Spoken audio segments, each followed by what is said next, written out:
জুলাইয়ের প্রতিটা হত্যাকাণ্ডের বিচার নিশ্চিত না করে ঘরে ফিরবে না ইসলামী ছাত্র শিবির। খুলনা মহানগর ছাত্র শিবিরের বিক্ষোভ মিছিল ও সমাবেশ অনুষ্ঠিত। মোহাম্মদ রাজু হাওলাদারের পাঠানো তথ্যচিত্রে বিস্তারিত। আজ ২৭ নভেম্বর বেলা 4:30টায় খুলনা মহানগরের শিববাড়ি মোড়ে বাংলাদেশ ইসলামী ছাত্র শিবির খুলনা মহানগরের আয়োজনে জুলাই হত্যাকাণ্ডের বিচারের দাবিতে জাতীয় সংহতি সপ্তাহের অংশ হিসেবে বিক্ষোভ মিছিল ও সমাবেশ অনুষ্ঠিত হয়।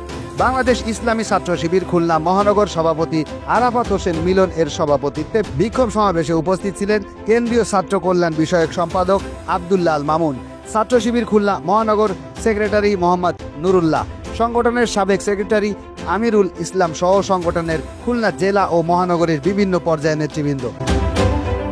এ সময় বক্তারা বলেন, জুলাই বিপ্লব বাংলাদেশের ইতিহাসে একটি নজিরবিহীন অদ্বিতীয় ঘটনা। বাংলাদেশকে ফ্যাসিস্ট এবং স্বৈরাচারের শাসন হতে মুক্ত করতে এই বিপ্লব সময়ের দাবি ছিল। এ সময় বক্তারা আরও বলেন, ফ্যাসিস্ট হাসিনা টিকে থাকার জন্য তার অনুগত পেটুয়া বাহিনী দিয়ে পাখির মতো গণহত্যা চালিয়েছে, যা পৃথিবীর ইতিহাসে নজিরবিহীন। জুলাইয়ের প্রতিটা হত্যাকাণ্ডের বিচার নিশ্চিত না করে ইসলামী ছাত্র শিবির ঘরে ফিরবে না।